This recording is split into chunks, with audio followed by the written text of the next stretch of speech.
them. I'd played games at a sports bar that had a slow night, and it was very successful. Yeah, I've thought about doing it at some of the pubs. Like there's a couple of high end that would be great places to run games. Like McMenamin's Edgefield would be a great place, and I've considered doing that too.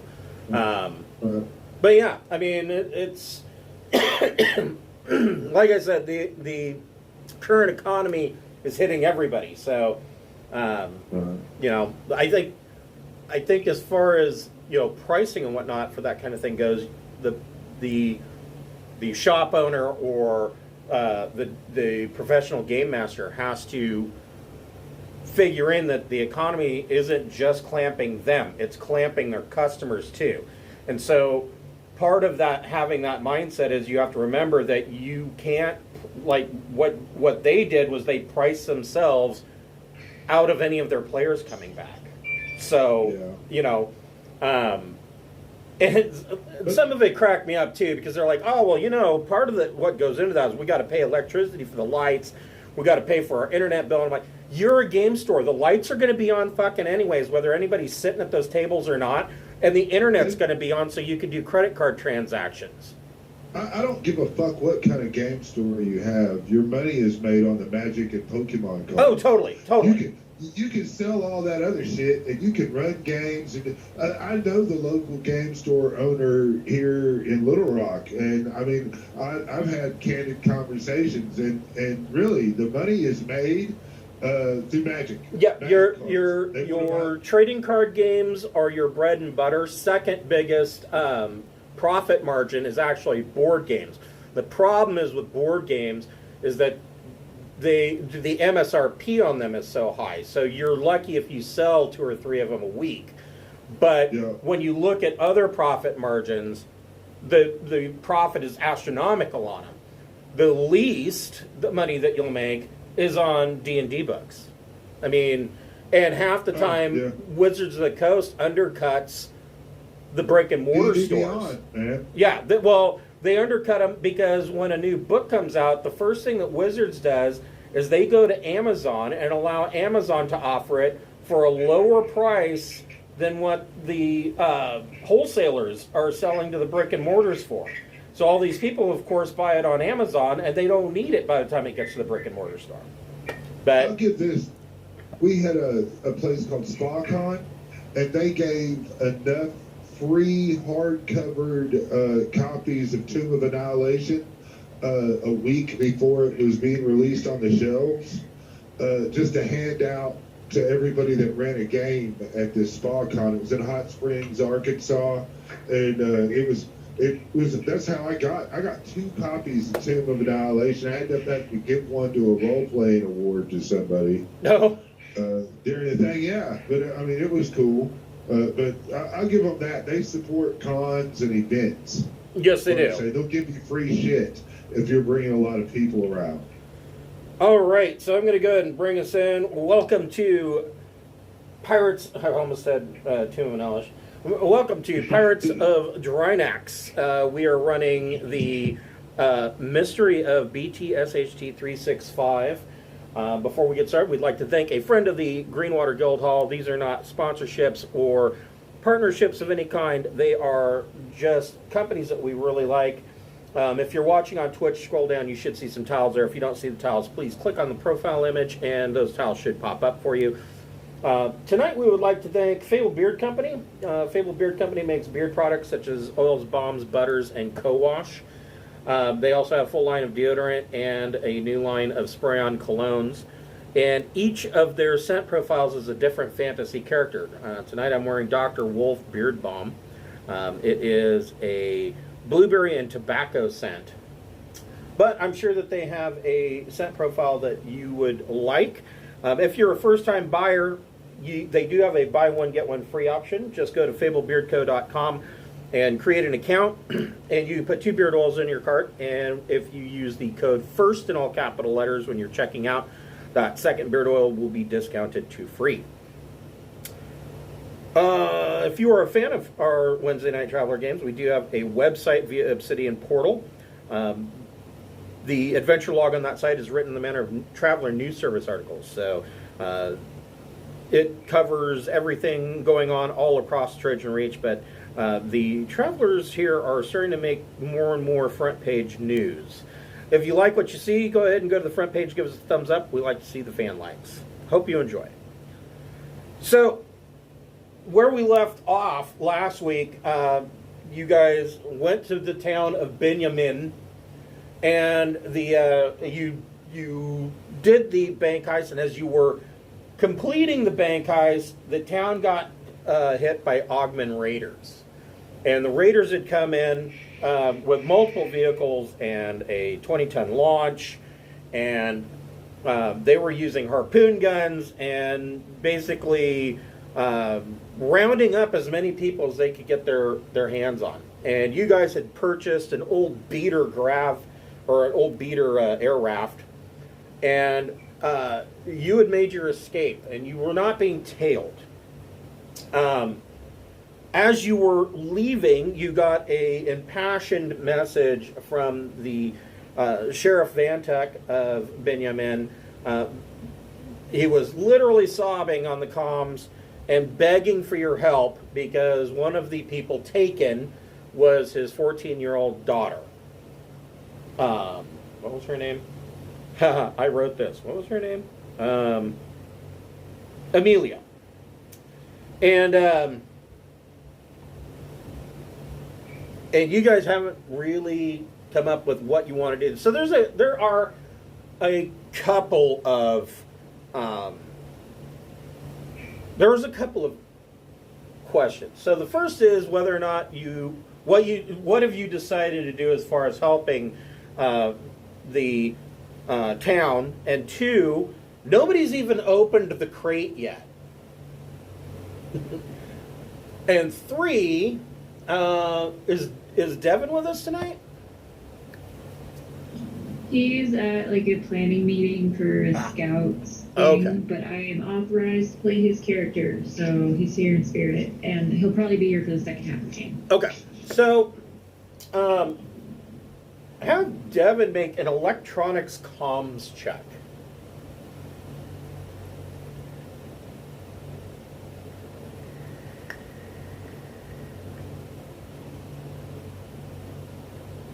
And it's just an average check. He got 10. So, Keith is picking up a transponder. He's picking up a automated signal, and it is a very specific signal. It is an imperial signal. And this is the type of thing that it sends out an emergency code when a noble is taken hostage or in a dangerous situation. And essentially what this code states is that it says this particular noble, and he's not able to get quite a clear message, but it seems like this Dame Petrovsky is currently in a hostage situation. It says any active duty Third Imperium military or service or off-service scouts are required to assist if they can. This is decreed by imperial law.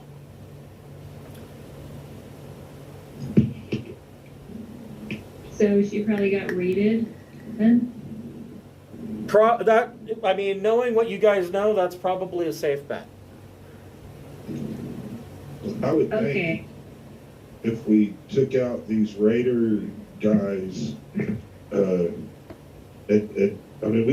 we could really do the Kingdom of Drinax a whole big service and legitimacy in the eyes of the Imperium by rescuing the noble. It's almost like a hostage situation where we can get hostage fees, but it's actually on the up and up because we are actually You're the liberators. No, yeah. So I mean, it's kind of like a backwards ransom. Yeah, but the Imperium's already looking for us when we turn it in to collect the ransom. I think we ought to let the sobbing sheriff guy know that a bunch of people are responding to. There was at least one noble scooped up with his daughter. So. Well, listening to the GM, and we may take the hit, look in the box. But I would say deliver the box, get back to our ship, and if we want to help, come back with the ship. Yeah, Yeah. we'd be Back up much fire better with field guns and full combat armor.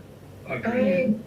I agree that regardless of what we're going to do, we need to be better kitted out if we're going to do anything. Also, I don't mean to, I think there was a question about alignment earlier. I'm going to go with my personal alignment. It's true neutral, so like I don't want to cause problems, but I'm not going out of my way to save the day if it means that I have to take on a fleet of raiders. Because all I think of with the Ogden Raiders are like the Reavers from Serenity, and I don't want to mess with that if we don't have to. Are those raiders planet bound or are they space too? They're probably space. They got here somehow. So they're not a local problem. They're based them on other planets. Yeah, they are a regional problem. They're based on a planet Augment or something. Yeah, they're like that, they're right? from Ogma, and there's a couple of weird things about Ogma. The first being that it was basically bombed into the Stone Ages, and the people that survived that have kind of turned into these different raider clans, and the leader of each of these clans, leaders are bigger than other leaders by how many quote-unquote ships they ride. And the bulk of these guys are a lot like, Mad Max style raiders that you would expect out in the wasteland. Their ships are pieces of junk barely held together with duct tape and a couple of prayers and thoughts. They do have some ability to modify ships, and most of that comes from the fact that they go to these other planets and they kidnap people. And these people that are kidnapped, they put to work because they hope that they know more technical knowledge than what they have. And so they might, if they were able to kidnap an engineer or something, man, that would be, massive. But they're not too picky. They're picking up anybody they can get. And it's to the point where some planets like Borite has outlawed writing. Because if you write and somebody sees it, they might tip off the Ogman Raiders, and then here they come. Other raiding clans, in addition to kidnapping the people that are educated, if the people that are left over in their raids are not educated, they're not above cooking them and eating them. And not all the raider clans are this way, but some of them are pretty cannibalistic. They just, food is at a premium when you're a raider clan. Again, taking out raiders in the name of Drinax makes legitimacy for the Sindalian Empire. That is true. That is very true. We do have some nuclear missiles. Of course, that'd be rough on the hostages. Yeah, that could create an entirely other problem. Eat them. Well, yeah, if we get into it with them in space, we either have to use just missiles. Well, if we use our particle barbette, it has a radioactive feature that will cook everybody inside the ship. So do nuclear missiles. Yeah. I wanted to ask the person we're meeting up with if they want to help. Maybe they can help faster than we can. So, but let's crack this crate open while we're in transit. Okay. Should you check for traps, Captain?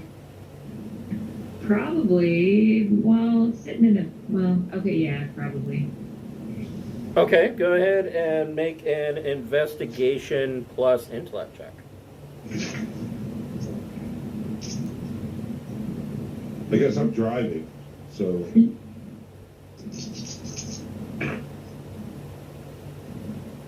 7. That's a lot.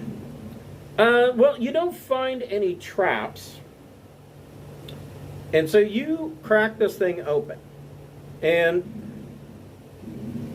the crate, I don't know what you were expecting. I know you were expecting payroll. There is indeed stacks of cash in here.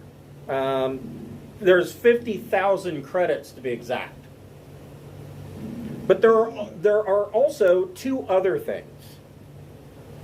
The first and most obvious thing is sitting on top of the stacks of cash, and it is an old rolled up parchment that when you open it, it is a star map.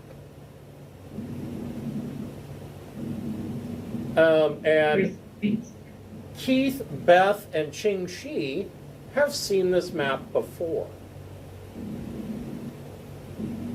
They were never able to get anything as far as what it meant. But this is what the map shows.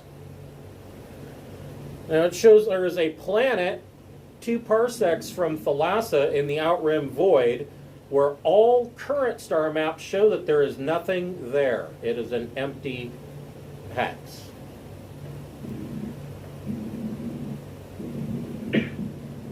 And this planet on this, the planet on this star map is listed as BT-SHT 365. It shows it is a water world. It shows it has a Class B starport. It looks like a great place, but no modern star maps show that this planet exists. The other things that you find, there are 2 cases inside this crate, and they are they're like a gun case where they are lined with foam. When you open one of them, you see inside that in this foam sits a black orb. And you note that on opposite sides of this orb, like on the equator of this orb, is a rainbow-colored fingerprint. One looks like a thumbprint, one looks like a middle fingerprint. Ching Shi, make a recon plus intellect check.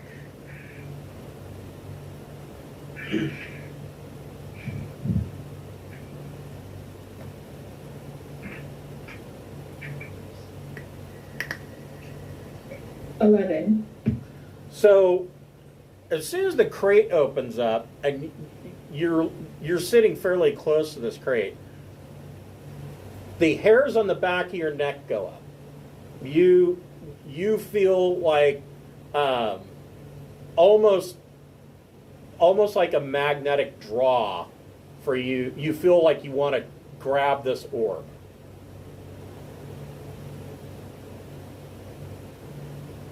All right, well, I'd like to resist that, because if I've learned anything from anything, it's don't touch the thing that's calling your name.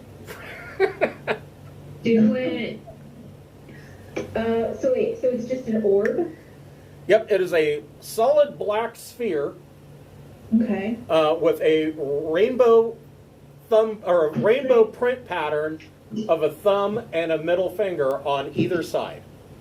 Okay, can I, probe it? It could be some sort of psionic weapon. Right, that's what I'm thinking is, can I check and see, let's see, I'm trying to think of what would be the closest. Clairvoyance? I don't know, tactical awareness? No.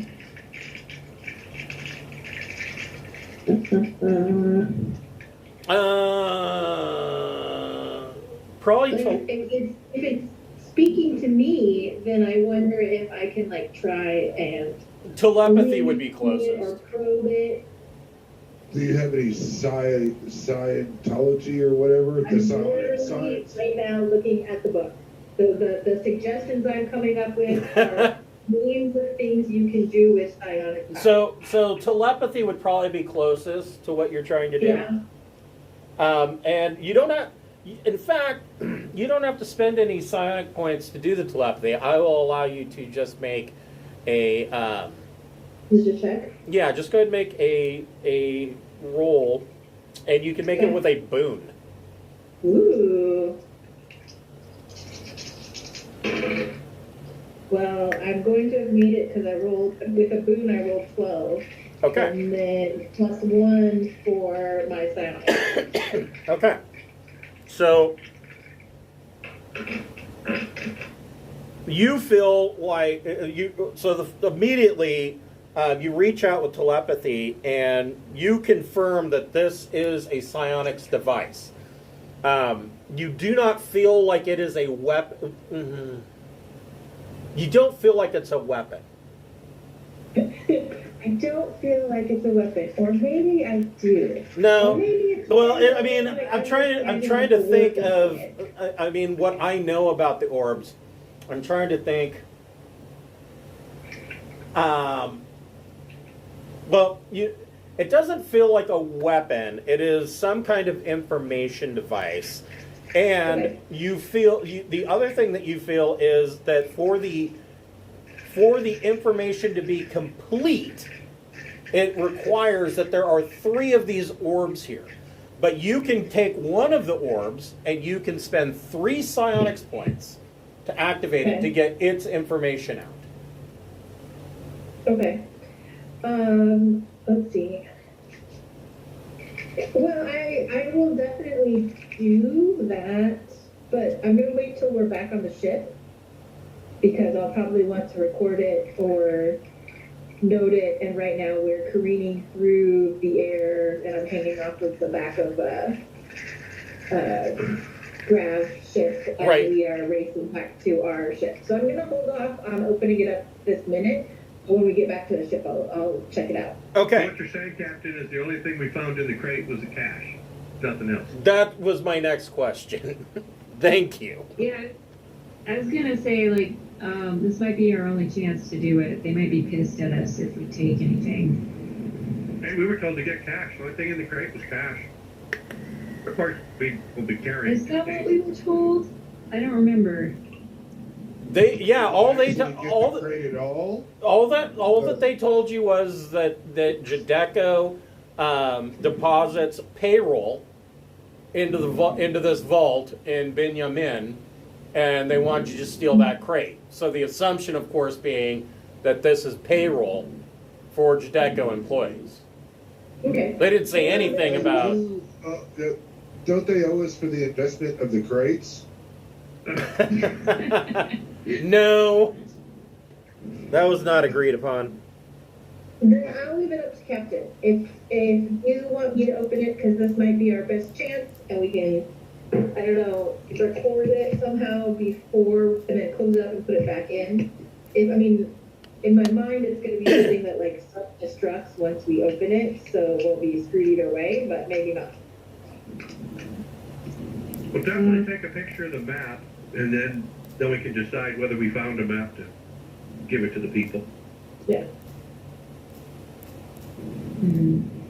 I think if it's shit, we don't know how long it's gonna take. But I guess it doesn't matter a whole lot. I think the safest thing to do is to crack it open now. Okay. Captain's orders, I'll crack it open now. Okay, so you're going to spend the 3 side points? Yeah. Okay. So you touch your thumb and your finger to either side of this orb, and you pour your psionic energy into it, and the entire world falls away. Excellent. You are standing in a black void. And then suddenly you start to see star patterns. Like you're standing in a 3-dimensional star map. I got it, yep. And you see planets start to move.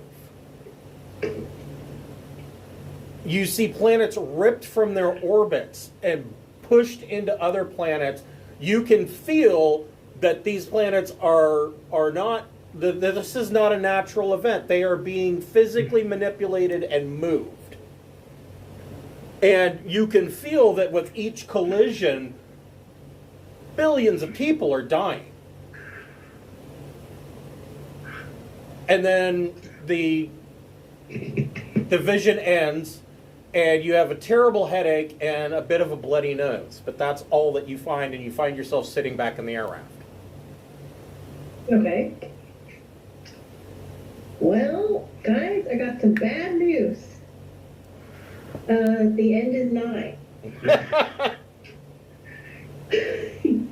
Or the end was nigh. When?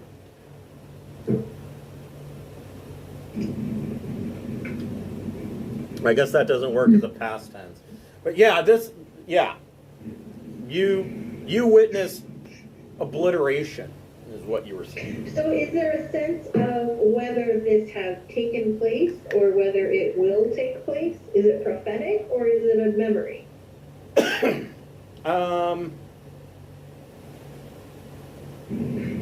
You get the sense that that what you witnessed was something that has already happened. Has already happened, okay. And is there any indication of, does it seem like it's a single entity that's doing it? Does it seem like it's a mass of entities doing it?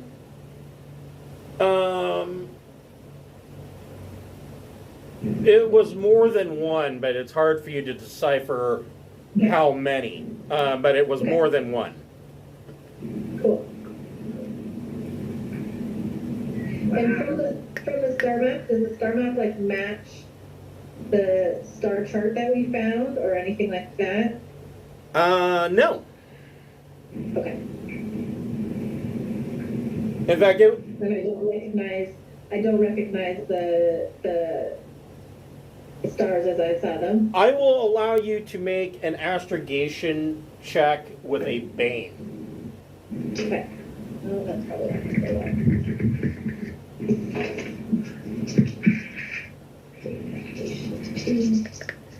Is it astrogation and intellect or just astrogation? Astrogation plus intellect. Or education, your choice. Okay. So that would be, oh, it's still 10. I got a 6, a 5, and a 1. Okay. So 10. So you, what you witnessed, your guess is that it happened across multiple subsectors, but the most likely candidates would be Tobiah and the Spinward Marches areas. Okay. So, I mean, Tobiah's relatively close, but yeah, it didn't appear to happen so much right here in the Trojan Reach. Okay. Noted. So I'm assuming that you tell everybody. I'm sorry, what was that? Is it something I could like close up again? Yeah, you can put the orb back in the case and shut it. And... Okay. Then I'll do that. Okay. I wonder if the other one has different information or the same. Of course, I'm not the one getting the nosebleeds. It's easy for the guy who's not getting the headache every time you turn the thing on. Right. Also, I only have 4 psi points. Like I rolled all these psi abilities, but only 4 points. So 3 of them were spent. You only got 4? Yeah, it was real lame. I got telekinesis, clairvoyance, and one more. Oh, that's right. Okay, right. And then I only got 4 points, so like I can barely do anything. You need a battery. I need drugs is what I need. Well, did you get is that what after you got the extra points for being Jodani? Yeah, that was like. Oh shit. It was a really underwhelming effect, which is why I'm like on the hunt for drugs. Is there a way she could train to expand her ability in that? Or Oh. did you have to homebrew that? Indeed, there is. There is a way that she can. I mean, psionics are so nebulous that yeah, there's a way that she can increase that. Interesting. And they've already touched on one location that could help her with that. The institute that you right, found. we went to that. We went to that institute. Right. Mm-hmm. Well, that's a pretty big side quest right there. They were kind of shady as fuck. When I asked at the beginning of our traveler adventures, I distinctly remember that I was stuck with it. Right, and that was not during jump time. Yeah, it has kind of changed as more books have come out. Got it. So, like I said, the biggest problem with the Institute was that they are shady as shit. Right, I remember that. And everyone was being held there against their will. Yeah, more or less, they basically kidnapped a bunch of kids and are. I mean, there's some questions about what's going on there. So, are you going to then meet with Anison James at his ship at the designated rendezvous point? I think we should go get the Caprisa. That's where I was told to go. Well, that's the heading I would have taken as soon as I was told to do so, like a good boy. So we're supposed to meet his ship a couple kilometers outside town. I hear you, but the captain outranks that other ship as far as I'm concerned. Well, we're a long way by rickety air raft from. That's true. Yeah, I said to go to rendezvous so we can get rid of this crate and hope. I wanted to try and get help for the village. Okay, so we can hide the map and the two orbs. So yeah, what do you want to do with the map of the two orbs? Are you going to we should at least keep the orb that haven't been checked yet. We found one orb. Yeah, I mean that shows. Yeah. Well, I'm going to take a picture of the map on my little hand count. Okay. If anybody's against lying, I just want to point out that I am not. I will gladly tell them. And we can do it over tea and crumpets. Lying is such a strong word. Massaging the truth. Yeah. So these people claim to care a whole lot about the town and the people in it, and so for like help, the sheriff needs help. His daughter got kidnapped, and they're like, whatever. Then we'll know they're full of shit. And at that point, I guess you guys can choose to take shit out of the crate if you want. That's not money. I think we need to do that before we meet up with them. Do we have if you've already seen the map, then other people have a copy of the map. I would assume. They do have a copy of this map. Yes. We have to use. Tell them we found one orb, one case. Keep the other stuff.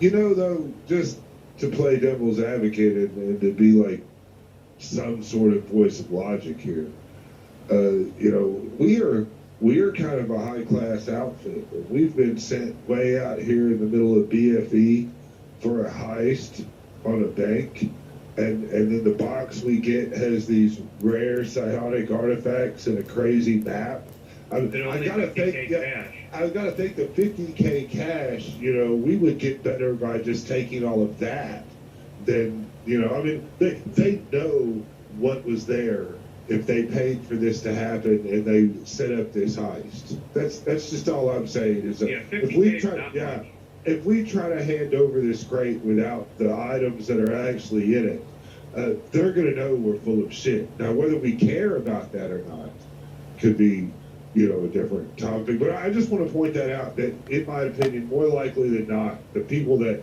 sent us on this mission had to have want the bonus material in there. It didn't make them admit it. Yeah, but if we get a percentage of the cut, I mean, I could quickly advocate that, those are multi-million credit devices, and we need our 30% of that. We would have gotten 40, but there were some casualties. Yeah, but you didn't cause them, so you're still at 40%. Oh, well, fuck yeah. Then we want our 40. Yeah. So, Don't make me sick my meat people on you. so are you of course heading for? So then the question is, are you heading straight for Anderson James Ship? Are you That's, I guess where we should go. Okay. We can't fight as we are. Okay. So you reach Anderson James Ship. He has a small beat up far trader that is landed out in this field, and you come up and he's waiting for you as expected, him and his pilot, and they have a small crew, and he starts laughing at this air raft that you show up in. He's like, Jesus Christ, where'd you guys get this? And he says, so, rhetorical question. So did you succeeded in getting the crate, right? Yes. Excellent. And he immediately opens up the crate, and he kind of shuffles through he kind of ignores the orb cases and the map. He like looks at the map and he goes, and kind of tosses it back in there, and he takes out 20,000 in cash credits and says, "This is your cut." Now, of course, Captain knows off the top of that comes 10% for the king. So that's 2,000 for King Oleb. So is he aware of the raider situation though? No, he has not even bothered to broach that subject. Okay, I'm gonna kind of lead with that because of the urgency of it. So if you want to know what the percentage is, everybody, including the ship fund, if we divide it up by 7, gets 2,572 credits. Okay, that doesn't sound like a ton, Can but you if you repeat that, please? it's 2,572 credits, with Thank the you. ship fund being the 7th member.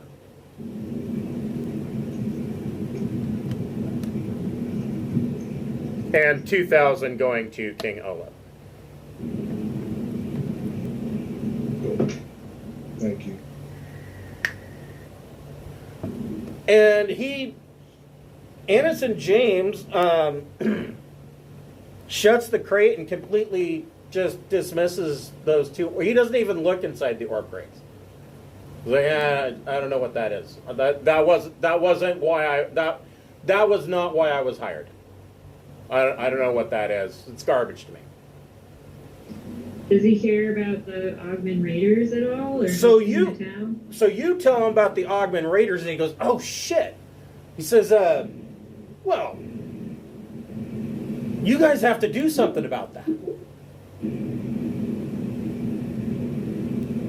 Wow. He says, Too a strong term. Oh, can I make some tea and crumpets and we talk about this for a little while? he says, we're not equipped to deal with raiders. We're not mercenaries. You're the kind of people we would hire to deal with raiders. Well, how much would you willing to pay per raider that we kill? He says that if you go and you can rescue the townspeople, he'll pay you another 20,000 credits. Can they get us to our ship faster than our shitty air raft? Yes, they will take you to your ship if that's what you require.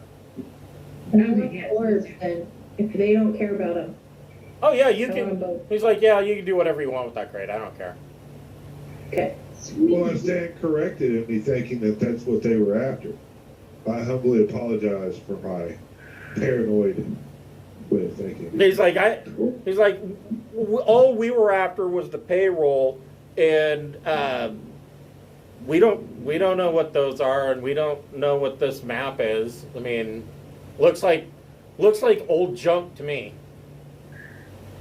He's like, I don't need a couple. I don't need a couple of paperweights and an out-of-date star map. Yeah, you sure don't. I'm redecorating. I'm redecorating my bunk. These will go nicely with what I've got going on in there. All right, let's hop to our ship as soon as possible and gear up then. Okay, so they So They we're want- gonna risk it against Raiders for another 18,000 split 7 ways. No, we're gonna put on battle dress and we're gonna go like murderate them Okay. for being such pieces of shit. That's all. It'll be quick. so Okay. If we've got party members that are really anti-slavery, we should go fuck these guys up. Well, I'm anti-slavery, but I'm also anti-dying at the hands of cannibals. Oh, yeah. You think we'll die? It's one of the lesser. That's not, those are not mutually exclusive. It's one of the lesser good ways of going, cannibalism. So he pulls out 10,000 and pays it to you guys up front as a retainer, and he says, when you rescue those people, meet back at the starport and we'll pay you the other 10,000. Cool. Yeah. And his pilot takes off and takes you back to the starport ASAP, and you can load up into the Harrier and do as you will. Everybody can make a Recon plus intellect check.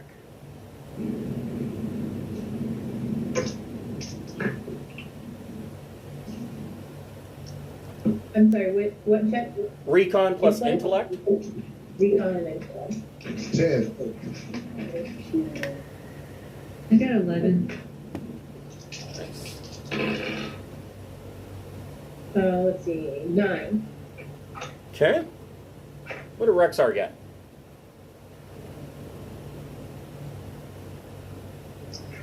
7.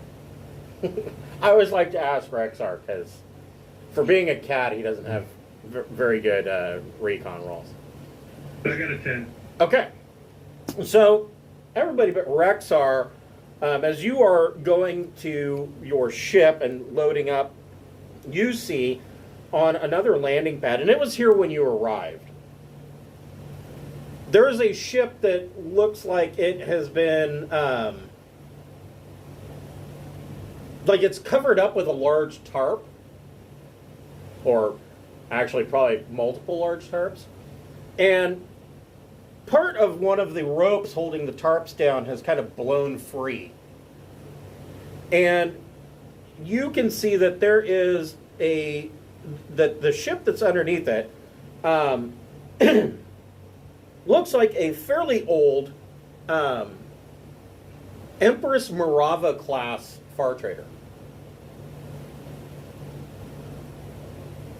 Now, Empress Moravas are they're a really beautiful ship. The closest thing until I can show you the picture of one, the closest thing that I can really describe the Empress Morava as is basically like Traveler's version of like the Millennium Falcon. Not so much a saucer like that, but very similar in thought and practice. And you see that this thing, it's been sitting out there. I mean, it looks like it was here before you got here, and it's still sitting there.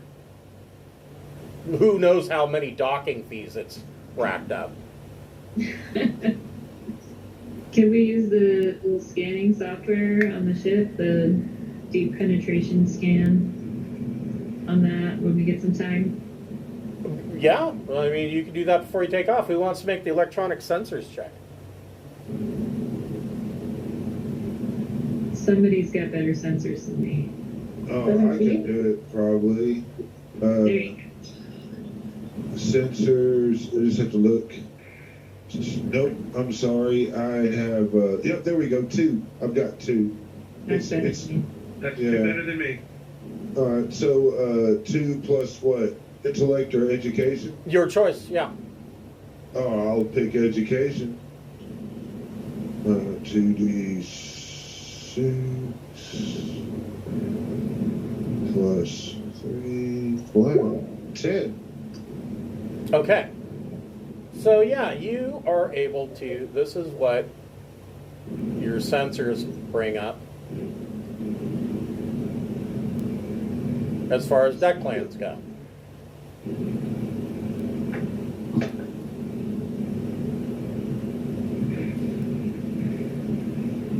Are there people on it?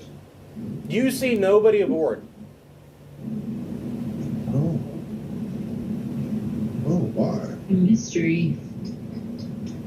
Well, I mean, it's my understanding, though, if we get these ships that we don't necessarily need, can't we donate them to certain starports or whatever to raise our standing?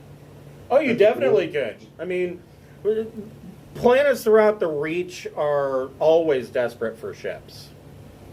And honestly, local governments throughout the Reach, you haven't seen anybody yet.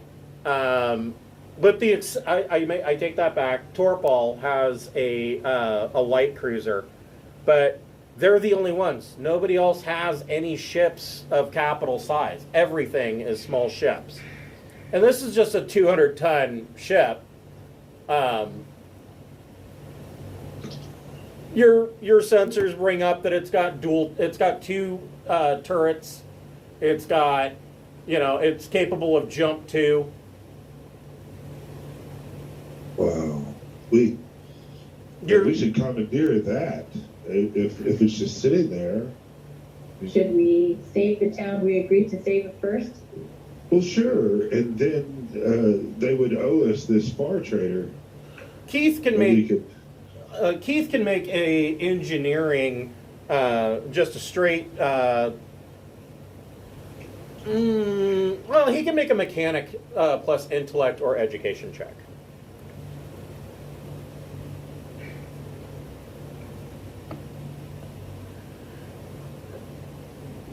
12. So looking at the deep penetration scan, Keith can tell you that this ship has undergone a lot of modifications and upgrades. He just quickly glancing at it, he can't give you any particulars because he's not there hands-on, but just looking at some of the configurations, he can tell you that there has been hundreds of millions of credits worth of upgrades made to this vessel. If any of the people that aren't gonna fight want to scope this thing out, feel free. I could go play around there. That's probably this noble ship that got kidnapped. Maybe. Even Ox could go check it out, though. Yeah, sounds good to me. Oh, hell yeah, because I sure as hell don't have full combat fucking armor. Okay. So Ting and Ox are going to stay behind and examine this ship. Qingxi, make a piloting plus dex check. I'm sorry, what? I was talking when you were talking, sorry. Piloting plus dex. Yeah.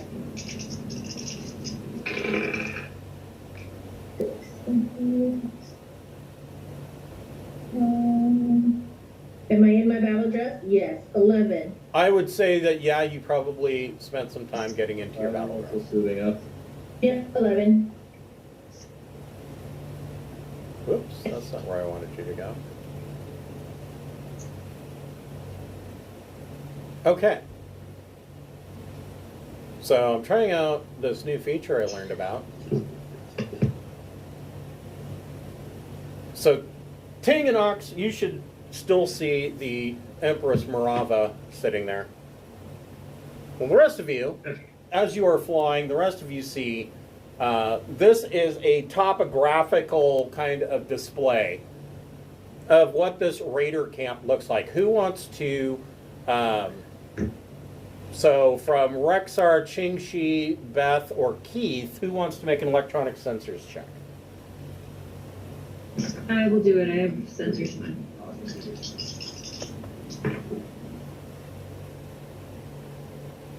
Eight. Okay. So what this represents, there's a small canyon here. And when I say small, I mean it is pretty small. The highest point on the western side is 40 meters. Highest point on the eastern is 50. And it's tiered down. And your sensors check show that there are, on this 10-meter rise here, there are a couple of guards. On the 20-meter rise here, there are a couple of guards. And there is a subsidized merchant that is parked here, and a Type K safari ship that is docked here. Your sensors also show that there is a small, well, I say small, it's a bonfire right here. There's a large structure, makeshift structure made of what appears to be wood that is an enclosed structure of some kind. And you see that there are, on your sensors, as you're getting closer, you can see that there are a number of people in this enclosed structure. And you see that there are what appears to be a number of people mingling about, and that's all you know at this point. Qingxi sets it down.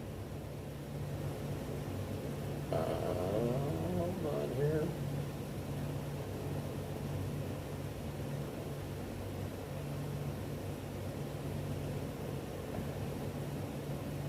I knew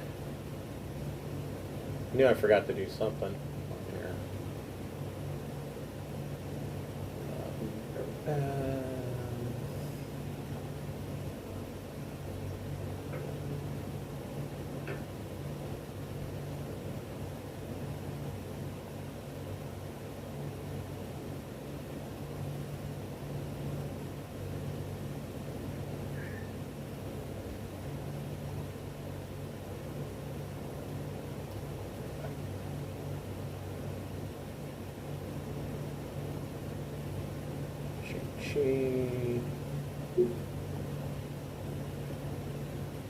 Keith.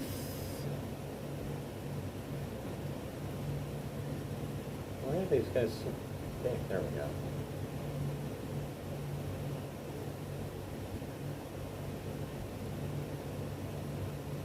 And Rexar.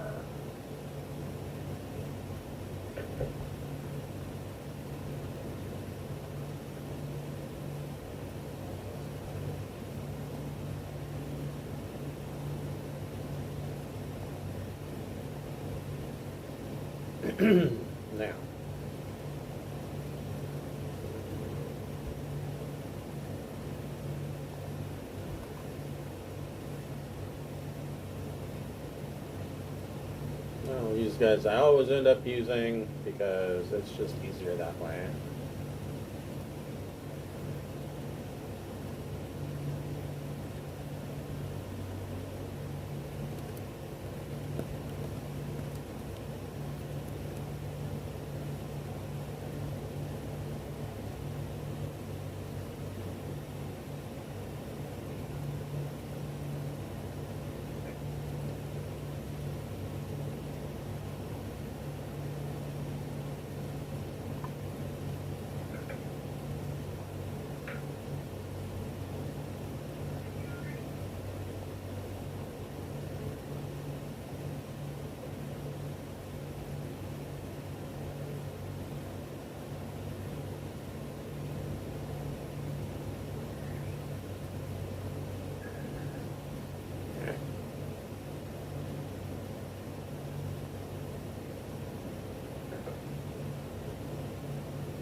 And on here,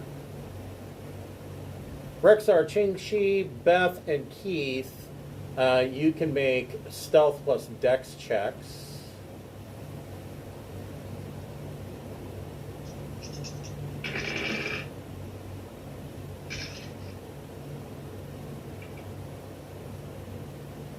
Nine.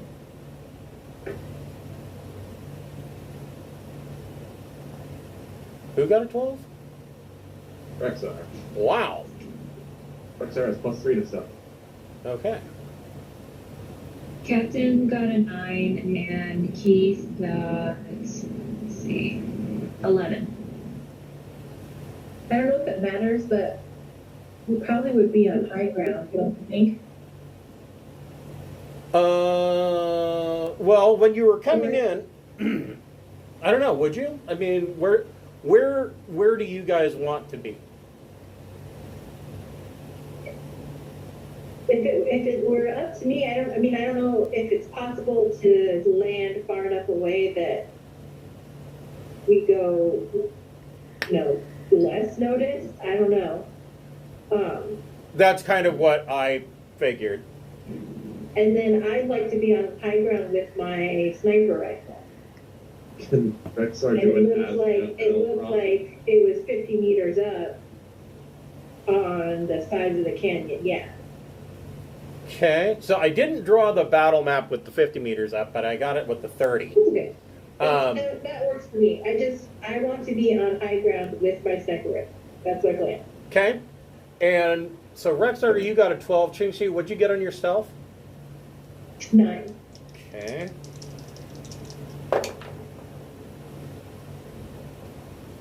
Okay. Beth and Keith, where do you guys want to be? I got a 9, and Keith got a 12, or 11, sorry. Okay. Yeesh. Okay. So where does Beth and Keith want to come in at?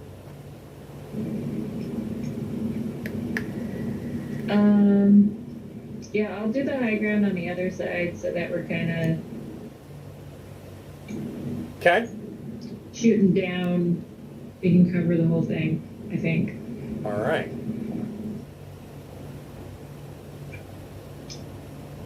So, Rexar, oh, wait, hold on. Kind of help if I add you to the initiative roll first, right?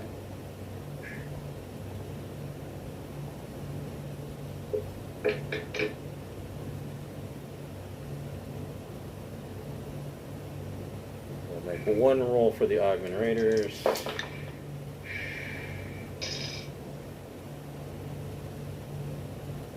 Augment Raiders are at 0. So everybody, Rexar, Chinchi, Beth, and Keith roll initiative.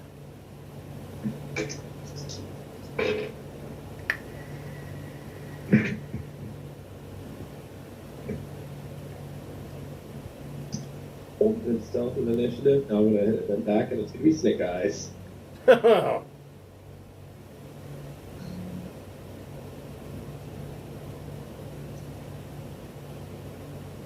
So Rexar, you got a 4 total? I got a 5 and a 6 plus 1, so. So 7. So you're at -1. Ooh. Wait, no, that'd be 12 minus 8. Yeah, he said he rolled 12. Oh, okay. I'm sorry. He found 5 and 6. So yeah, plus you 1, you 4. are right. You are at 4.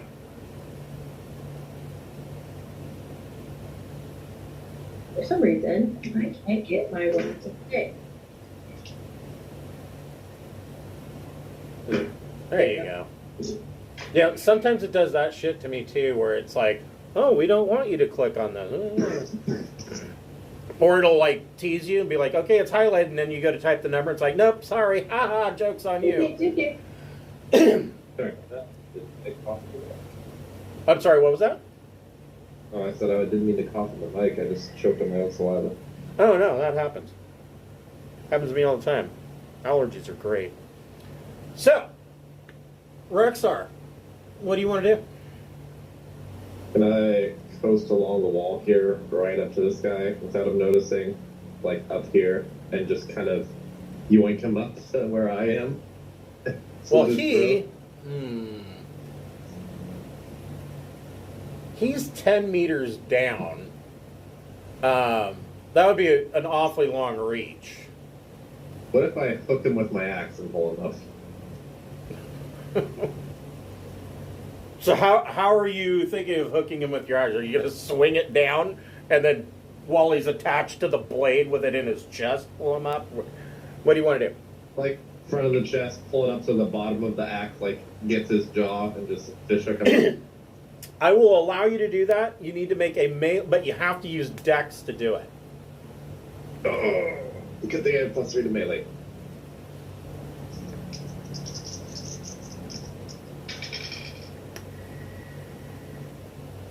Nine. Okay. And he, with his, what did I give him? Not good. That's what I gave him. So you reach down, and essentially what you're trying to do is grapple him with your axe. And it hooks, and he grabs the axe, and he's like fighting it. On your next turn, you could try to lift him up with your next significant action. Can I use a minor action and just fall on top of him and try to kill him? Yes. Sweet. Well, I mean, your minor action would be to fall down and land in front of him. So go ahead and on him. Yeah, I'd allow that. So go ahead and make a athletics dex check. 10. Okay, so you do land on top of him.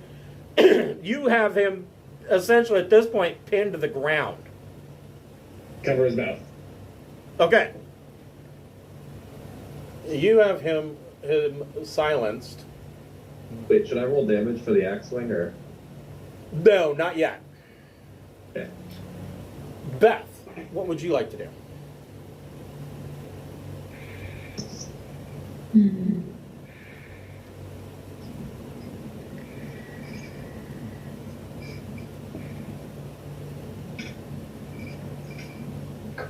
Well, you guys are, I mean, I'm assuming Rexar's in battle dress as well. I mean, theoretically, Rexar could be packing around more than his axe. He could be packing around the PGMP. He's got a plasma gun man portal. I mean... Yeah, but I thought we were being sneaky. Well, I mean, nothing's sneakier than, you know, the fury of 1,000 suns shooting from a barrel. It's still a successful stealth mission if no witnesses are alive. You're right. That's true. It's like doing stealth missions Metal Gear. it's like doing a stealth mission in Assassin's Creed. If everybody's dead, nobody told anybody about you, so I call that a win. Yeah, I'm looking at what's happening with Rexar, and I'm like, it's just a matter of time before shit gets really, really loud. So might as well just get the party started. I'm gonna go ahead and aim my Nova gun at this guy. Which guy? The one closest to me. Up here on this ridge? Yeah. All right. Shoot him with your rainbow gun.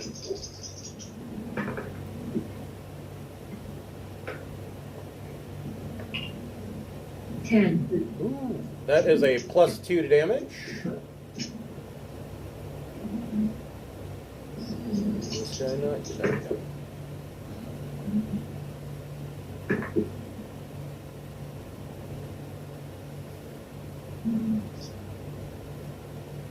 It's 15 altogether. So 3. Yikes.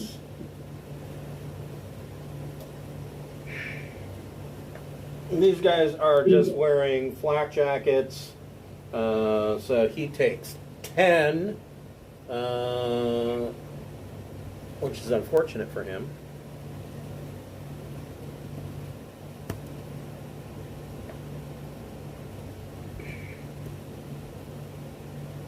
But he is still up. Did you want to move with your minor action?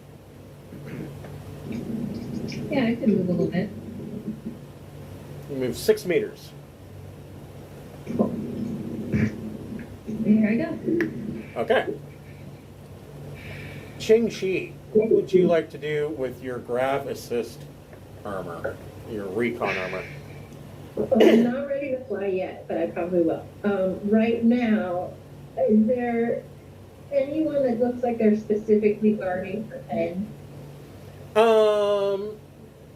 Like, is These two, so this guy yeah. and this guy and this guy, initially they look like they were kind of, that looks like that's what their job is, but you notice that all of these raiders seem to be carrying around bottles, and it looks like up here, up to the north, they are kind of carousing. The other thing that you see as you look at this is that over this pit, there is a human being spitted over the roasting flames. Okay, screaming or dead? Well, he looks well done. Okay. In that case, I'm just gonna go shoot him. Okay. Okay. Gauss sniper rifle. Go. Sniper. Kill them all. I'd like to. Execute Order 66. Yep. Terminate with extreme prejudice. Yes. So it was a 13. And then I'm using, obviously, if it's a sniper rifle, I'm using a scope. Right, so what a scope does, so no matter what the range of the rifle is that, or any weapon, if it is, I believe, beyond 800 meters, it's considered long range no matter what. Because the human eye just can't do that. What the scope does is it eliminates that. So... It doesn't enhance it off? No, but you get a +5 to your damage. Okay. So pretty much this guy is going to be boned right off the top. Don't jinx it.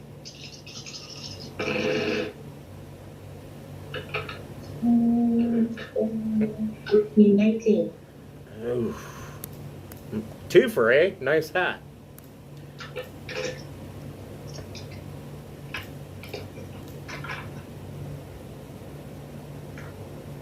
Oh. Damn, you rolled 20.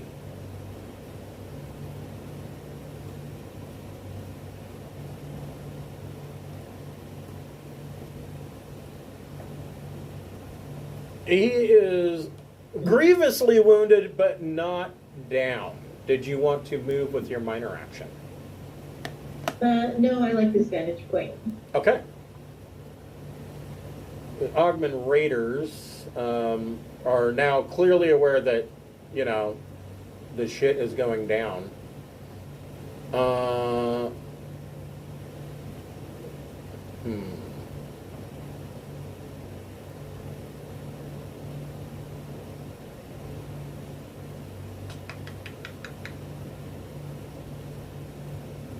This Ogman Raider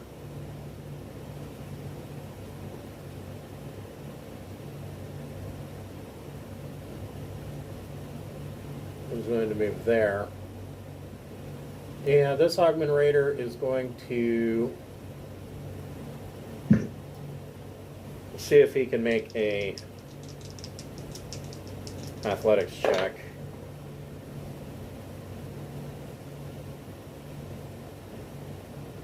And he does. And so he moves, he scrambles up the 10 meters next to Beth and forces me to grab a book.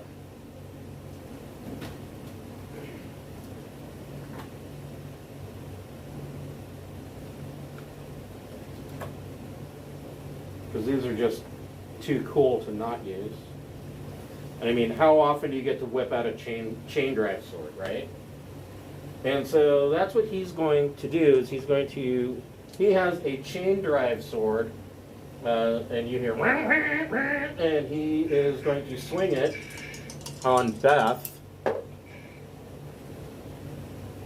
and hits.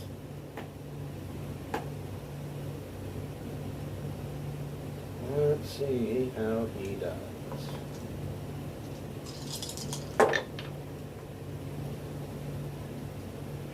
But he only does 14 points of damage. Which I'm sure... Getting up my armor, though. Yeah, like sparks and shit fly off your armor, and you... There goes the paint job. Yeah, you see a tooth go flying off his chainsaw.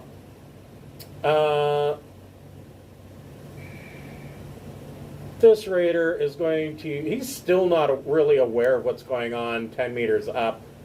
But he is going to take a shot at Ching Shi with an auto rifle.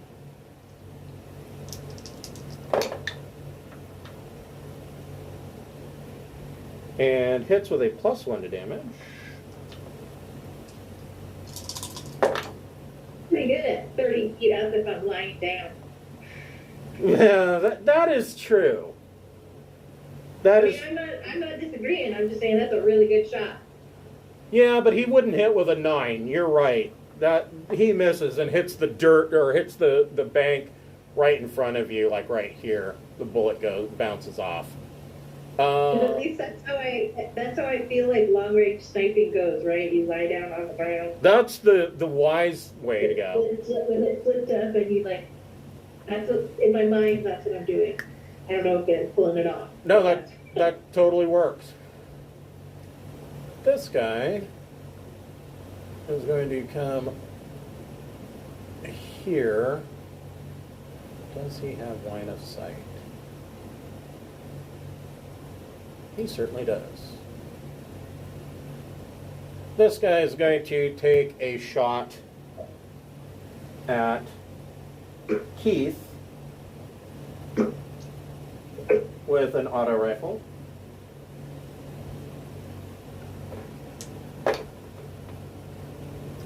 And he misses, actually. He gets a similar shot at 9 and, you know, just not going to hit. These guys up here hear what's going on.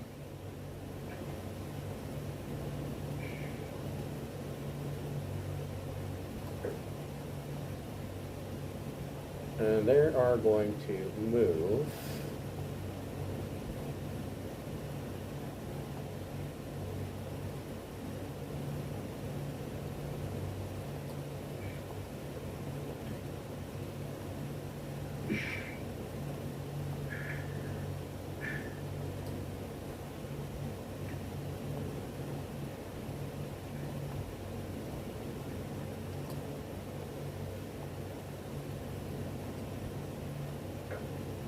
What would Keith like to do?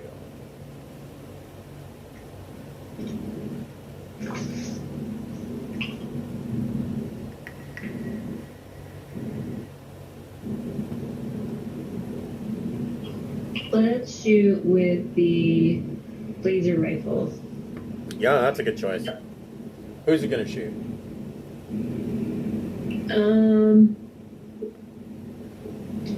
This guy. All right.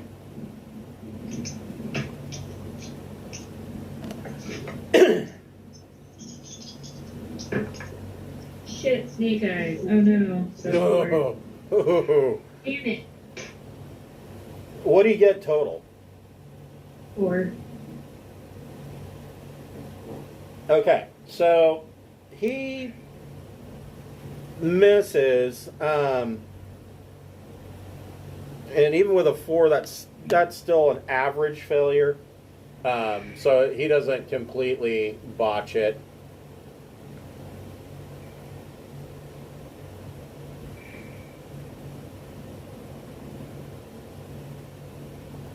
Meanwhile,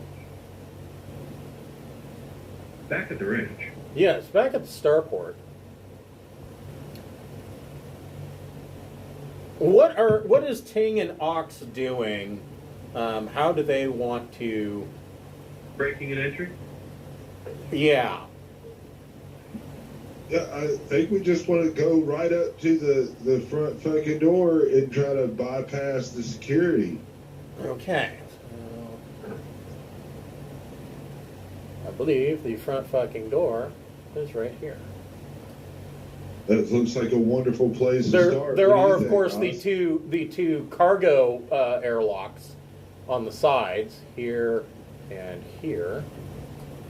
So it's up to you. I think the one right there underneath the turret is closest to the bridge and all that shit. That one? Yeah. Okay. Okay. All right. Do you have any engineering skills? Engineering. I'm a street criminal. I got Okay. electronics, computer, streetwise, stealth, recon. Okay. Yeah. All right. I was just trying to see what kind of skill sets we had to work about to try to fly this ship. I've never been on a ship before I met you people. Well, this will be fun because we'll give it a shot. You know. See if we can just get this thing into Push space. the right buttons and turn the computer on, we can at least lock the doors so the rest of the people get back. So the door is Yeah. locked. So, Yeah, we just want to bypass that.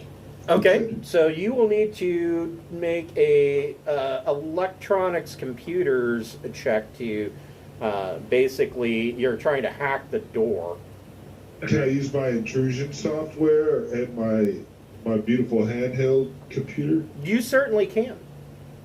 Okay, so that's a TL14 computer, and with my intrusion software, I'll get another 2 on that. What is the TL rating of the lock computer? You're not sure. Well, the reason is because I mean, it looks like what you would expect on this class of ship.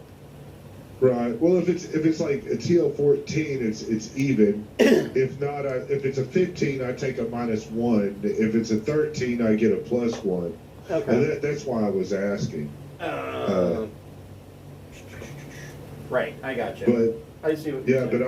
but I'll get a computer of 2, plus my intrusion software is 4, and then if I could use my education, that's 5, and then if I get the TL thing would round it out from there. Right. No, I got you. Hold on here. I want to say that it's... Cool Sawyer. Your guess is that this... So, you know that the standard Empress Morava is TL12. Right. But this is not a standard. Right. Yeah. So what? Can I do my adjustments? Is this been TL12? Then is that what you're saying? Go ahead and make your roll as if it's TL12. All right. Cool. And you can adjust accordingly because I've got a 14. Go ahead and make a Recon plus Intellect check.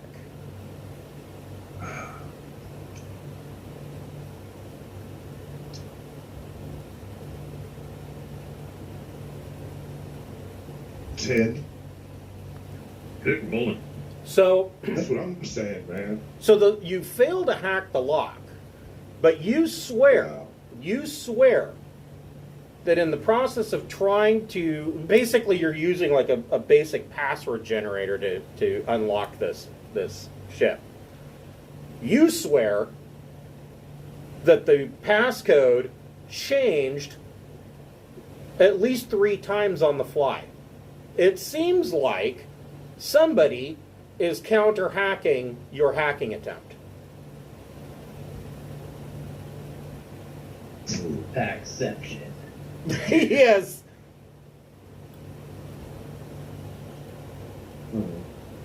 Ox, Well, is there anything that Ox wants to try? Yeah. Well, I can't beat that +7 he's got coming from his computer software. Perhaps you could try something a little more forceful. Crowbar? Can you mechanic your way in this? I mean, I could try the electronics check, but like I said, you got a 14. You probably already beat me on that. Yeah, but that's what I'm saying. there's a more physical approach to this. Yeah, I'm not the physical dog.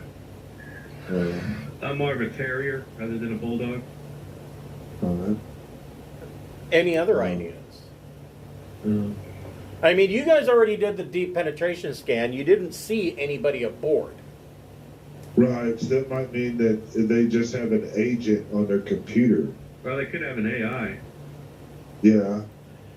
We Yeah. could try a different door, maybe. Maybe it's easier getting through the cargo. Yeah, okay. We'll go around to the back, Okay. and I guess we'll give it another whirl. Okay. The cargo bay doors are also locked. You can go ahead and try your electronics computer check again with intrusion.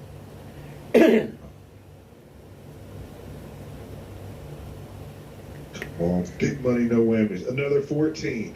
Damn. So Yeah. on the screen, it prints out, you see in Volani, prints out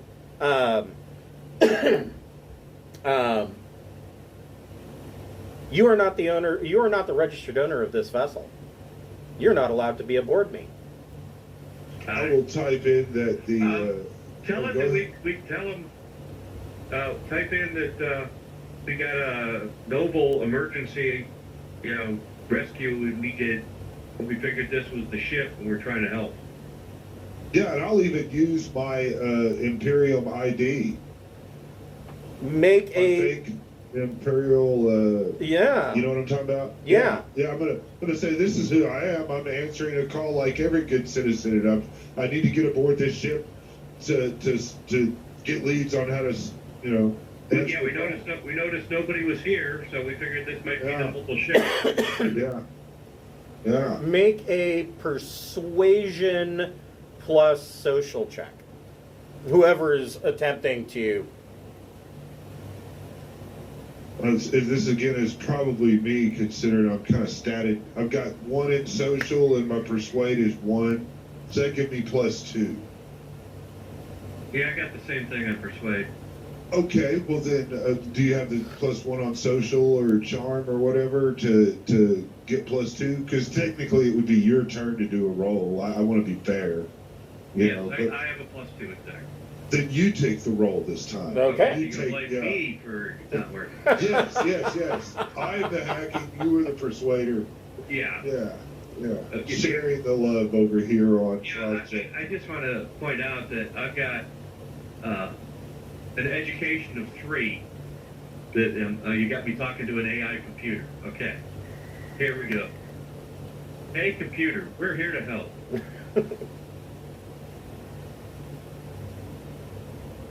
Oh, That's a very Double persuasive argument there. So double? Can't beat that. after a few moments, it seems like whoever's on the other side of this screen seems like they're mulling over what it is that you just told them. And you then see the screen go from a red to a green, and the cargo bay airlock unlocks and cycles open. Okay. And you guys... Well, we will go on in. So, and so I'll type it. Again, basically, are you missing the owner? Is the owner the one that sent the Imperial Noble that has sent out a distress message? You don't get a response to that line of questioning. Instead, you see that in the airlock, a hatch opens and a light machine gun drops down and is tracking both of you. Okay. It's not. It hasn't. I mean, it's gonna. It would fire at point blank range, and it has not done so. But it's like whoever's on the other end of this computer screen is watching you. I'll wave. Like I said, if this ship does not belong to the noble that sent out the Imperium-wide distress, then we can leave. If you need help finding your owner, I mean, if you know where your owner is, we'll just leave. If you need help finding your owner, we're here to help. The Imperium told us to. So the screen comes back, and instead of just typing, in the airlock, you can hear a voice. And it says, this vessel belongs to Dame Coraline Petrovsky. Did you send out the distress signal? I did not, but I have received that distress signal. According to your credentials, you are Ting Hansen. You are using forged credentials. However, if you are here to help Dame Petrovsky, I will attempt to assist you in whatever manner I can. Oh, well, hell yeah, we do. We want to go look at engineering for clues. Engineering access is forbidden. Neither one of us are engineers, I assure you. Well, where was she last seen? We have heard, and our compatriots are looking into a Octan Raider attack. Could she have been out of that village we were in, or could she have been captured? Was she just in the town? The voice. We are your humanoid little bodies. Where do you need us to go look? The voice says that Dame Petrovsky's last known location was in the region around Binyamin. She was researching family history in this region. We were actually in. It was raided. We were doing a deposit of some Sidalian artifacts that happened to have got stolen from us.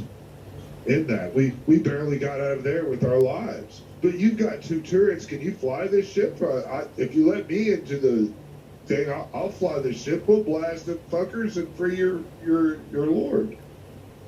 The voice says, affirmative. And the outside airlock door closes, and you can feel the thrusters of the ship start to ignite, and the ship starts to take off on its own. Oh, this is wonderful. We will come back to you. That's a turn of events. See if we can contact the captain when we get a chance and let her know we're coming in with some more firepower power. That's pretty cool. Cavalry to the rescue. So Ox gives, opens, basically talks to the computer, and Beth, you hear a voice you've never heard before, connecting communications for Ox to Captain Beth Smith, and then you hear Ox and Ting, and it sounds like they're standing in an airlock. You get that kind of echoey. Either that or the toilet, one of the two. Right? Yeah, that kind of echoey. Yeah, exactly, just like that. Yeah. And I don't go to the toilet with Ting, so probably an airlock. I've seen him in his tea and crumpets. You're lucky if the tea and crumpets only make you have to go to the bathroom. Yeah. Captain, I think we were right with our supposition that this is that missing noble ship. We talked to the ship, and the noble was in the area of the raid. We are on our way to assist you on trying to take out the raiders. So Beth, you're like, you talk to the ship. What? I think I'd more be like, good, they have chainsaws, get here quick. Like, we'll figure out this other stuff later. Right now, I got chainsaws coming at me, so thank you. So Rexar, what would you like to do?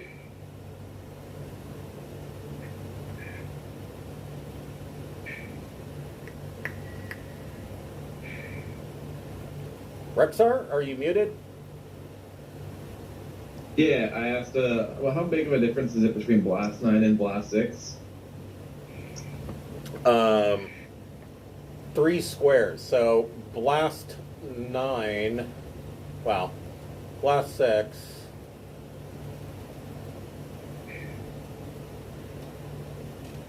If I were to shoot a grenade, right, how do I think? So Blast 6 would be 18 meters.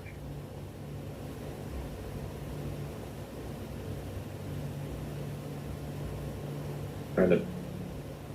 If I were to shoot a grenade in between those four gentlemen, right where I.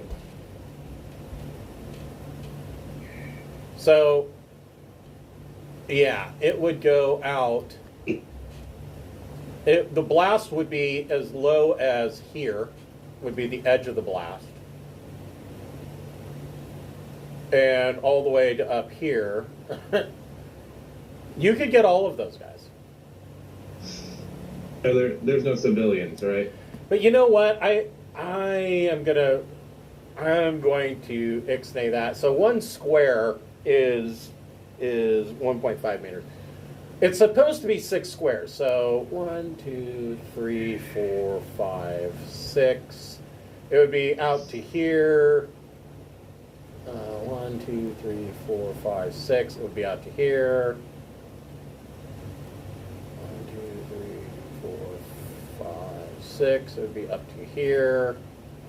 And 1, 2, 3, 4, 5, 6. It would be down to here. So yeah, you could get all of these guys with a grenade if you were to hit properly. Gonna look at the guy next to me with my axe in his chest still. I'll look at the other guy next to me. You guys want to see something really cool? And I pull out my grenade launcher, load a plasma grenade in, and shoot it. Oh shit. Okay, so that's your minor action, and go ahead and make your heavy weapons check.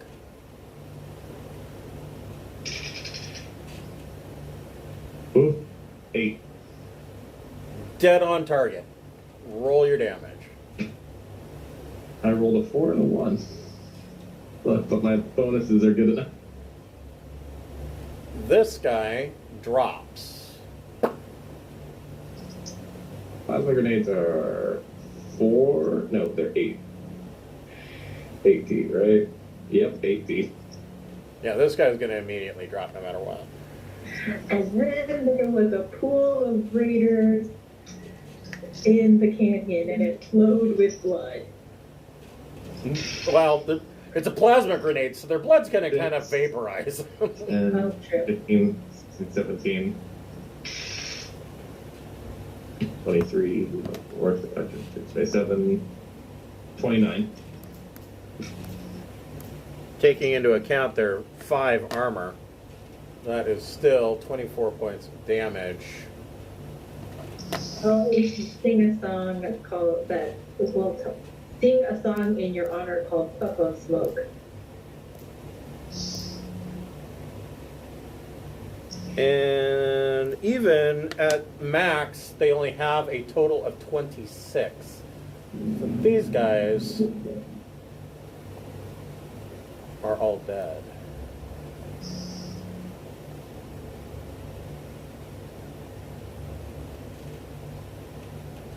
And the blast is Beautiful. enough that it knocks the spit roast over. And the corpse is now in the fire all the way. I was gonna eat that. Do the raiders next to me look shell-shocked at all? No, but I mean, they're raiders, so they don't really care too much about what happens to their friends. Their most immediate thought pattern would probably be, "Oh, hey, I'm up for a promotion." Beth. Well, there, use my last minor action and just take my axe out of the guy. Well, your minor action was loading the grenade and right. to fire it. So, Beth, what would you like to do? My axe is still in his chest. Yes, well, not in his chest, but kind of wrapped around his throat, holding him down. So, yeah. Beth, what would you like to do? I think I want to kind of move here and then try and kick this guy off the edge and hopefully into this guy. Okay. Yeah. I have +4 strength because of my battle dress, so that seems, or sorry, +6 it says. Yeah. So that would be good. I don't actually know what to roll for that. I've never melee. Yeah. So it would be. Well, that's a really good question. I have melee unarmed. That's the one, unarmed. Okay, cool. And do I add anything else to it? Your choice of either strength or dex. And it's my suit strength I add to it? Correct. Oh, wow. Okay. So 12. Okay. So roll 1d plus 4 for damage, or 1d plus 4 for damage, and you get to add your strength modifier to it. 14. Okay. And that ignores armor. Just kick it so hard, die. That's right. This guy, you Hey, kick him and essentially cave in his chest, Sweet. and you knock him into this guy, and this guy needs to make a dex check and fails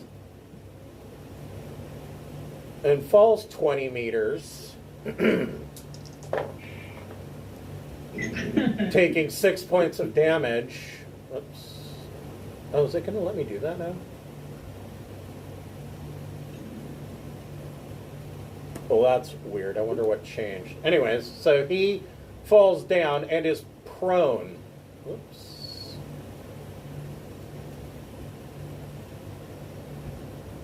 He's like, ow, my back.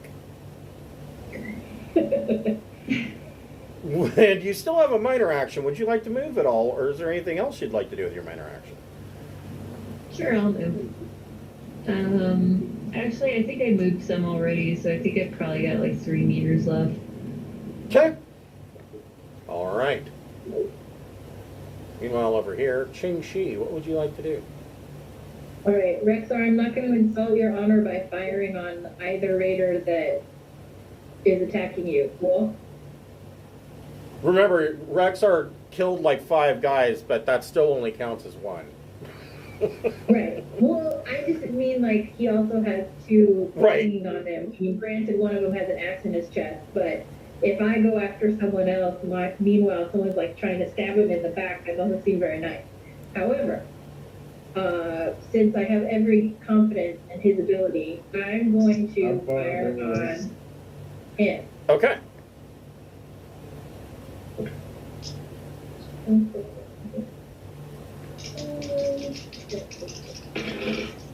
Ooh. 7. I don't think I made it. No, that is a miss. Unless I get to add something extra. So it's gun, combat, and dex, right? Correct. With hand rifle specifically. And then dex. Yep. That is correct. Yep, then I only got 7. Boo, I whipped it. You miss your target, but you in a stroke of weird genius clip the edge of the gate, and the gate swings open, or Okay, kind of just really, falls off its really? hinges. Excellent. Really, really loudly, I'm going to say, I totally meant to do that. Minor action. Did you want to move at all, or I'm aim? very happy with this spot. I'm going to stay laying down on the ground right here. Did you want to aim at one of these guys for your next turn? Ooh, yeah. How about this? No, it's going to be through a building. That's not going to work. I'll aim at the guy I missed at. I'll aim at him. Okay. Because I missed last time. I think I might have something for that. We'll give him the evil eye, since you're aiming at him. So, obviously, the Augment Raiders over here this Augment Raider is going to try to get out from the grapple. So he is going to make a strength check versus Rexar's strength.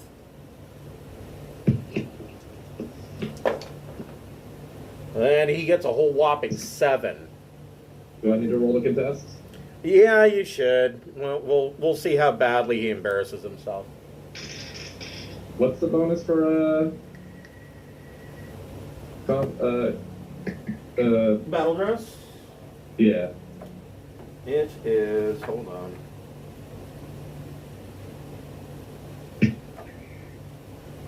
And you've got just standard battle dress, correct? Yes. TL 13, strength +4, dex +4.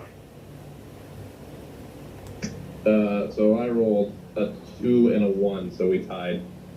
Okay, so you are, battling this guy, trying to keep him down. The guy behind you is going to use his chain drive axe and make a rear attack on you.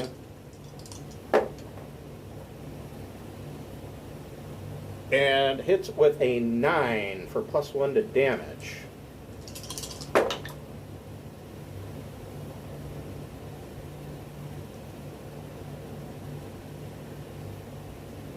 $14 points. So your armor is getting chewed up as this chain drive axe is chewing into your battle dress.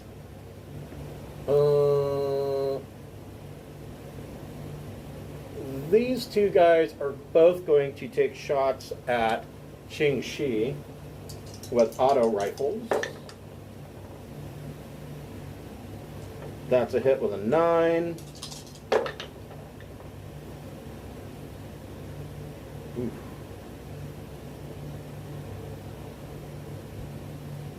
$23 points of damage to Qing Shi on the first shot.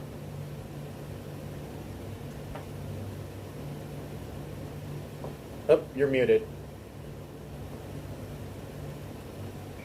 My protection is 23. Okay, so that was a pretty good hit. Second guy hits with a 9.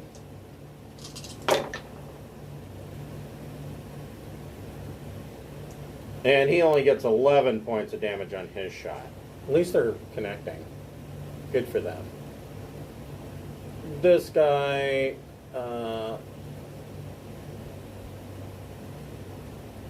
uses a reaction to get up.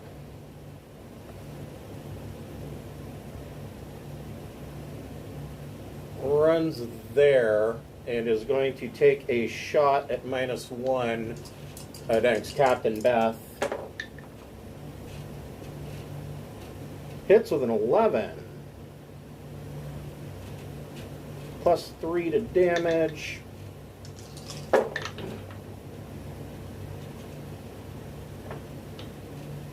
But only gets 13 for his damage.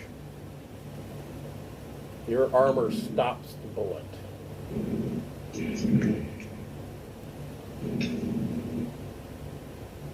This guy turns around and runs away as far as he can go. He's running towards the subsidized merchant.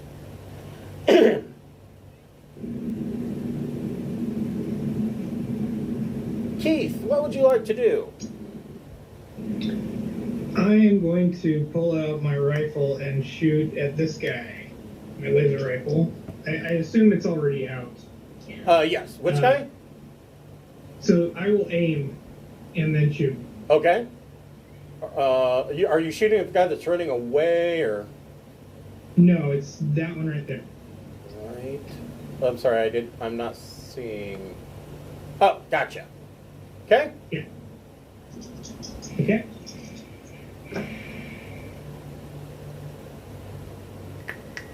That is a 16 to hit. Ooh. Okay, so that is an exceptional success. You get +8 to your damage. Oh my gosh. And this guy is about to have a really bad day.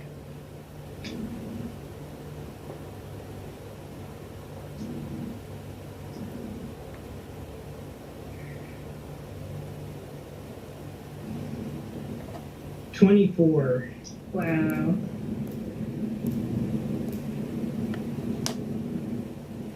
Well, I guess it doesn't ultimately matter.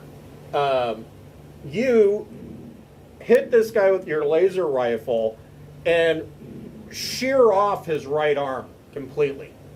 Just cut it right off. And he stops and he looks at it looks at the smoldering stump for a minute and then promptly passes out. Yay. That was a little fucking crazy. He was a cannibal, so whatever. Yeah. Hold on for just a moment here. I will set this up for... Oops. Next week.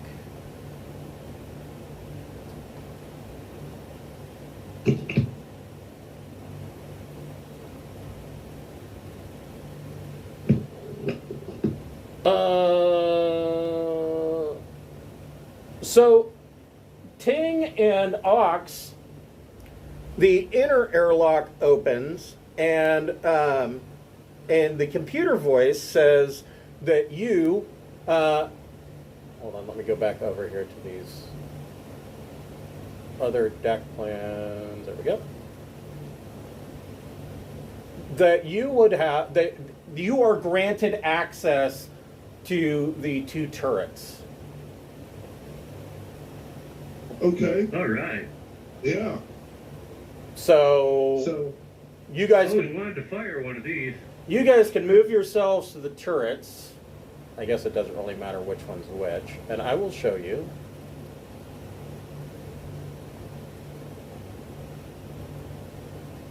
This,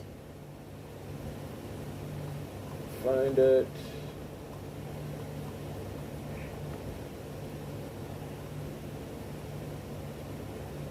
Hey, if I actually hit one of these raiders, can I get a gunnery skill 0? Possibly, yeah. Please do not nuke or Rexar. This is the stats for the Dame Petrosky's ship, which is known as Shenanigans. This is a nice ship. It has the double turrets. It has on the one side is 2 beam lasers. On the other side is a missile rack and a sandcaster. My wife is saying, "No, that's my ship."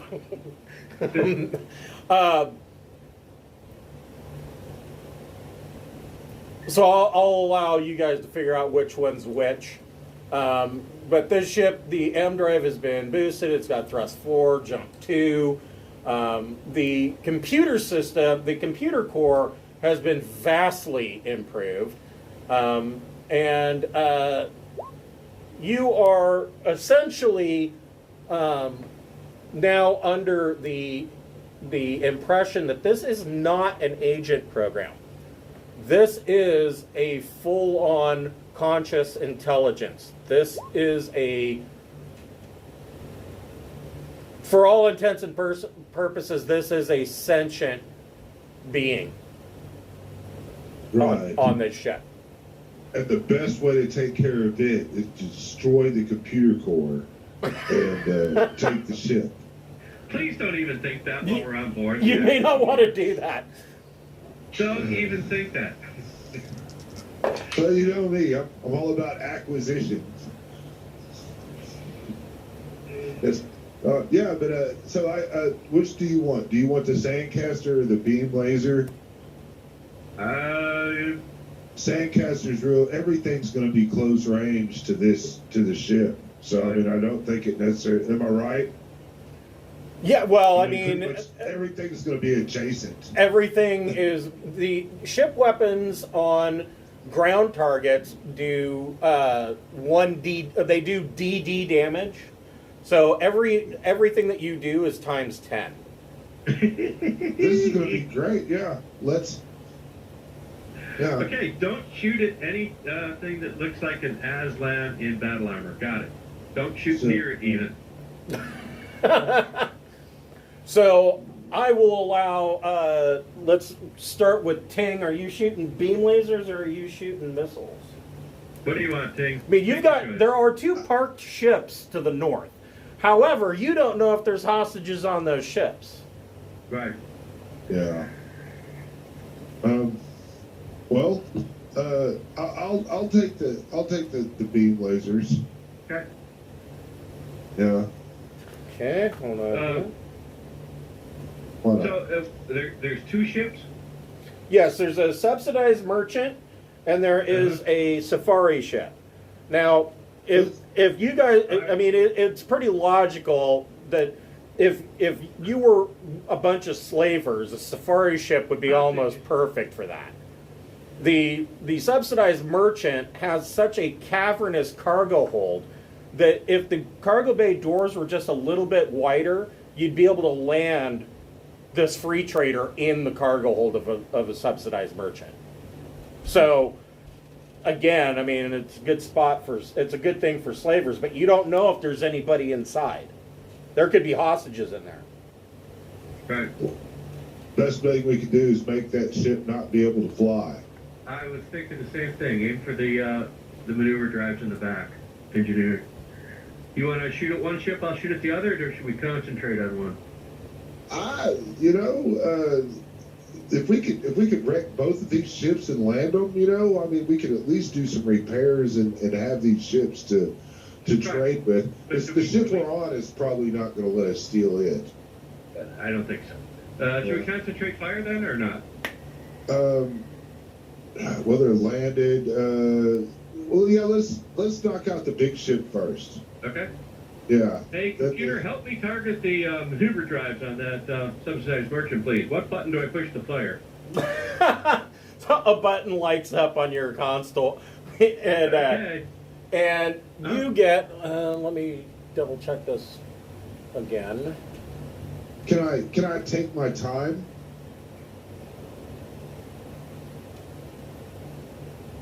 And get like a +2? Yes, but hold on. Yeah, it doesn't have fire control, so you can take your time and aim. You can use your minor action to aim, which will give you an additional +1. So it's gunner turret plus dex. Okay. Ooh, Dex. I like that one. Oh, That's a good Dex. stat. So I'm going to get an even roll with my jack of all trades and aiming.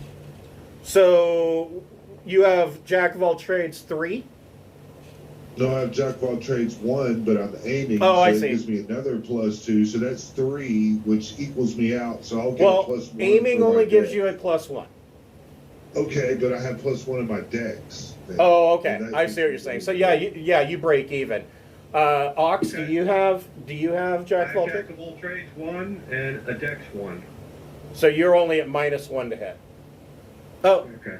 no! Wait! Jack of all trades 1, dex 1. And he uses his shit to aim for 1. Right, and take Right, so you break if even you as- can't aim with a missile. So yeah, you break even as well. So Yeah, I got an 8. 8 hits. Go ahead. So your damage. I So, got a 3. oh shit! Shit. So the beam laser, because there's 2 in the turret, you get to roll 1d plus 1 damage.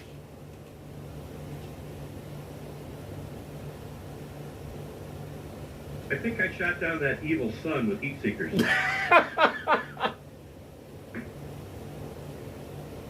Oh no, sorry, that was a D1. That won't do very good. D6 plus 1. There, I got a 7. Okay, so your beam lasers stitch the subsidized merchant, and you can see molten armor coming off the sides. And Ox, you fire your missile. Roll 4d damage. So 4d times 10 damage. Okay. R 4d6. I think it'll take a times. Let's see. It did not take a 10 times 10, so I got 40 damage somewhere. Okay. Your missile lands, and hold on, let me add you to this other map.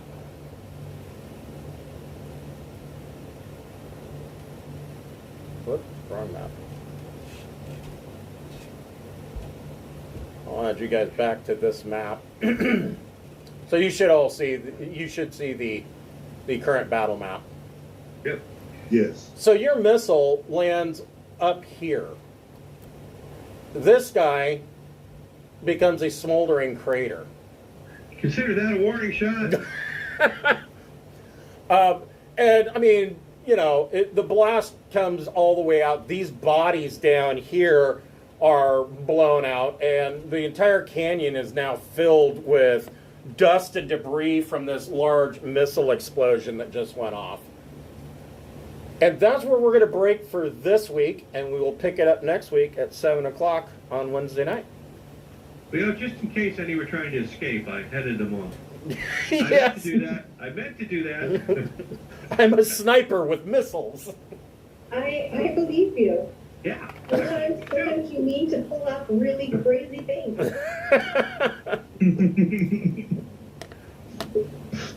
Yeah, this is the first time I've ever fired a missile. This is fun. Let's try it again. We're going to just keep going. We'll get next round. Yeah. Do you just want to add us to the initiative? I did. I think So, we're breaking, so yeah, we're going to break. I added shenanigans, the ship, to the initiative, which will count you two guys having shenanigans. So we will break here and pick up next week at 7 o'clock. Thank On the you. bright side, as long as I'm aiming at the ship, Bye. those hostages Have are a going to get good hurt. night. Yeah, I mean, you know, as long as you're aiming in the correct direction, you don't have to worry about hitting the hostages. Hopefully. Oh, my dice rolling as always. Yeah, well, that's you know, part of the fun. Oh yeah, it is. The best stories are when you roll horrible.